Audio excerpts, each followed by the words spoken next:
Pemirsa, kebijakan perang dagang Presiden Donald Trump bisa menjadi tidak berubah dengan terpilihnya Joe Biden sebagai Presiden Amerika Serikat. Hanya saja, Biden memiliki cara yang lebih lembut dibandingkan dengan Trump. Lalu bagaimana politik ekonomi Amerika Serikat diperkirakan pada era Joe Biden ini?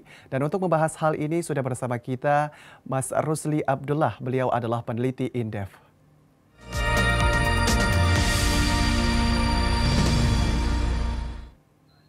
Halo, selamat siang Mas Rusli. Halo Mas, selamat siang. Sehat ya? Sehat ya Mas? Sehat, Alhamdulillah. Baik, jika sekarang ada dikatakan baru saja dilantik yaitu Presiden Joe Biden untuk Amerika Serikat. Nah, bagaimana pandangan Anda terkait kedua peneliti ini? Khususnya maksud saya dari presiden yang terpilih saat ini dan sebelumnya yaitu Donald Trump. Anda melihat ini apakah ada perubahan yang signifikan akan nantinya ini? Oke Mas, saya kira pertama ini harus saya sampaikan selamat kepada rakyat Amerika karena terpilih seorang presiden yang akan lebih lebih kalem ya, lebih nggak bergaya kobe seperti Trump yang setiap hari itu menurut adrenalin seperti itu. Ada kabar dari teman saya di sana imigran ya, dia senang sekali Biden terpilih karena sebagai imigran akan merasa diakui hak-haknya seperti itu. Jadi dari hal tersebut saya memprediksikan bahwa cara main Amerika akan lebih soft Mas, dalam artian tidak seperti Trump yang gayanya kobe sekali. Nah, implikasinya apa? Pertama adalah menjadikan tensi geopolitik dunia, terutama dalam alur perdagangan itu akan lebih nyaman, lebih adem, lebih nggak bergejolak seperti itu. Jadi bagi investor pun ini akan semakin bisa memprediksi ataupun akan bisa merencanakan atau mengeksekusi bisnis mereka secara bagus ya, secara gamblang. Karena memang eh,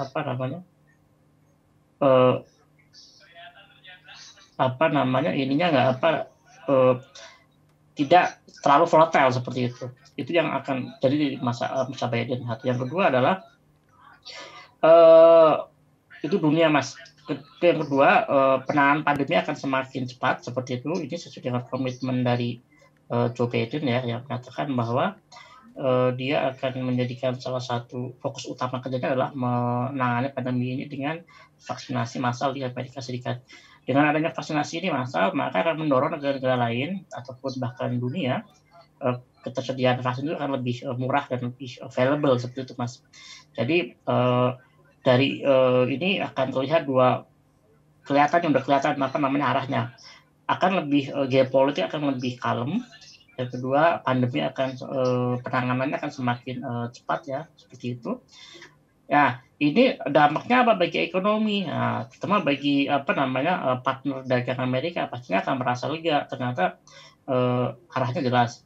Nah, bagi Indonesia itu ada ini Mas, ada yang dua hal. Pertama gini, Baik.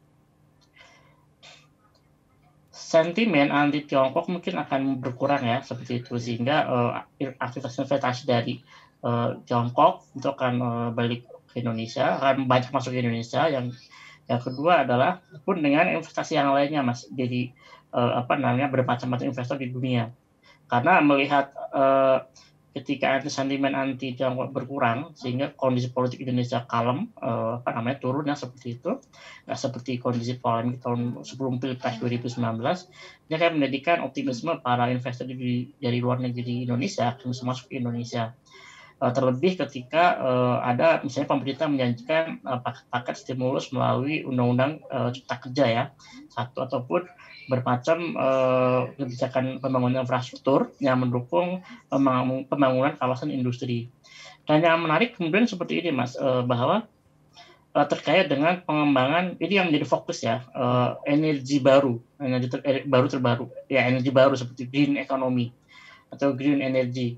Karena apa? Biden dari Partai Demokrat kan selalu mengkampanyekan tentang climate change atau terkait dengan sustainable economics. Ini menjadikan bahwa fokus pada investasi yang berbau green finance atau berbau green economy atau green energy itu akan sangat besar.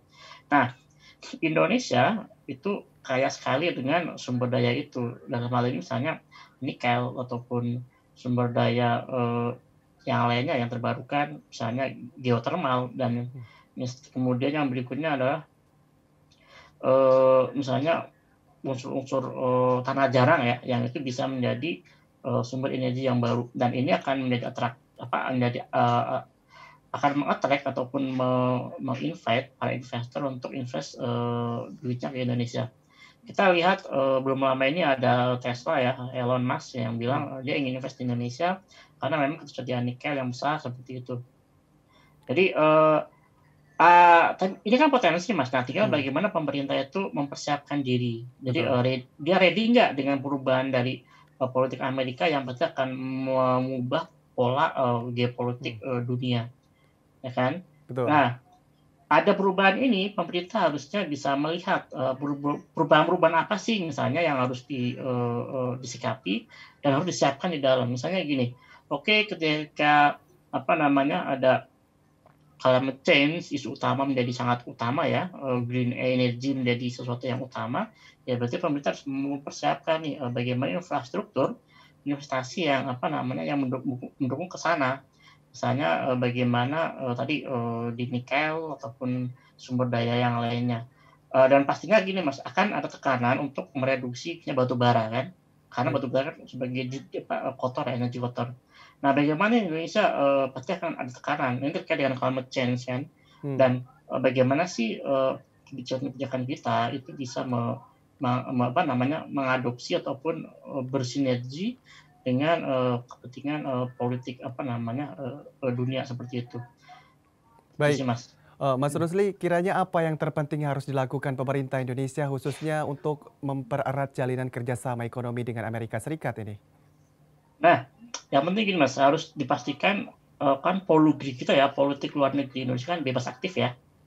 Nah, bebas aktif.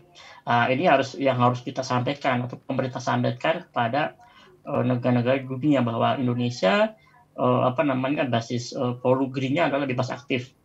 Tapi bebas aktif dalam apa? Mencapai perdamaian dunia seperti itu. Sehingga ini pertama harus confidence Mas dengan polugri itu. Sehingga ini akan dengan confidence ini maka akan mengurangi dampak bahwa Indonesia terlalu main ke Tiongkok, Indonesia terlalu main ke Amerika.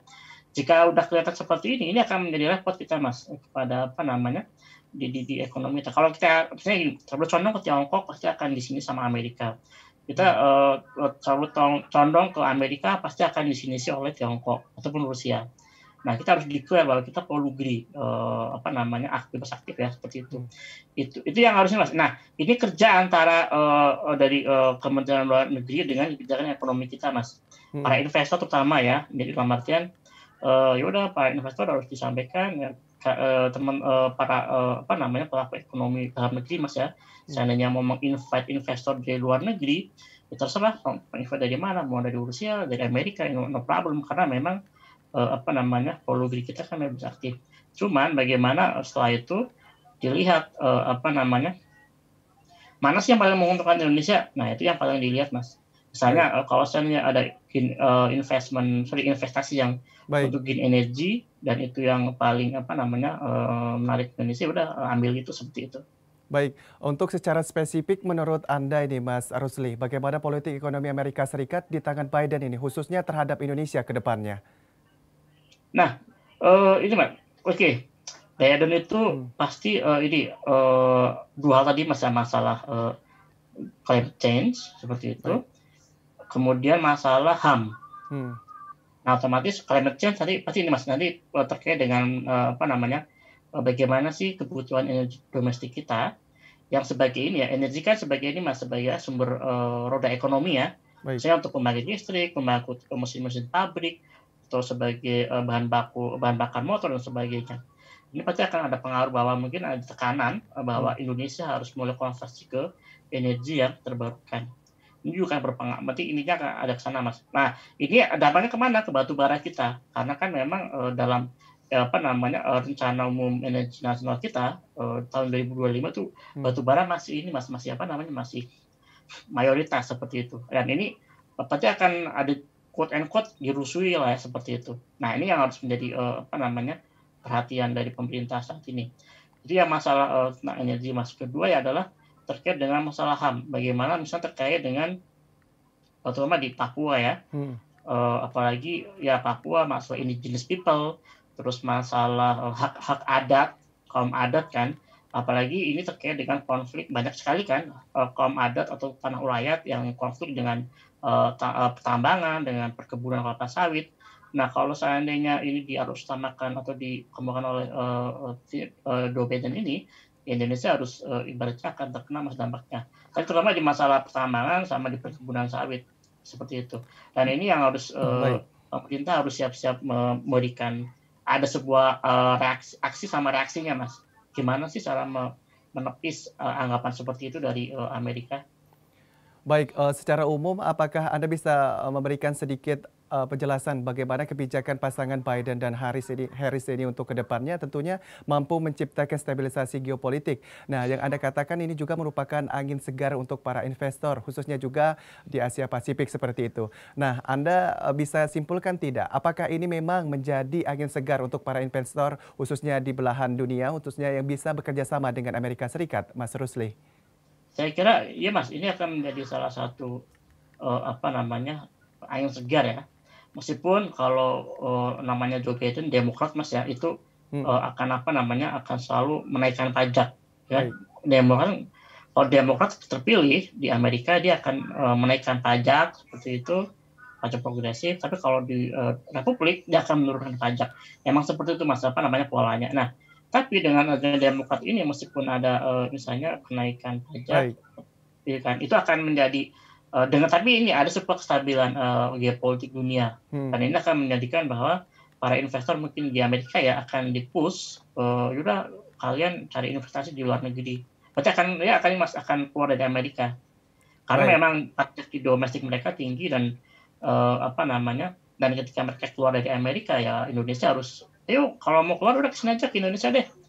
Apalagi di Baik. sini banyak sekali potensi, misalnya tadi, energi terbarukan, kemudian pasar kita banyak ya sebagai, market share-nya kita kan penduduk Indonesia kan banyak, Mas. Itu Hmm. menjadi salah satu market yang lebih size seperti itu.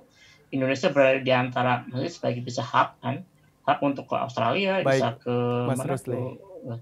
Yang jelas efeknya sudah terasa untuk belahan dunia khususnya di Indonesia ya Mas Rusli. Terima kasih atas kesempatan Mas Rusli untuk dialog Nusantara siang hari ini.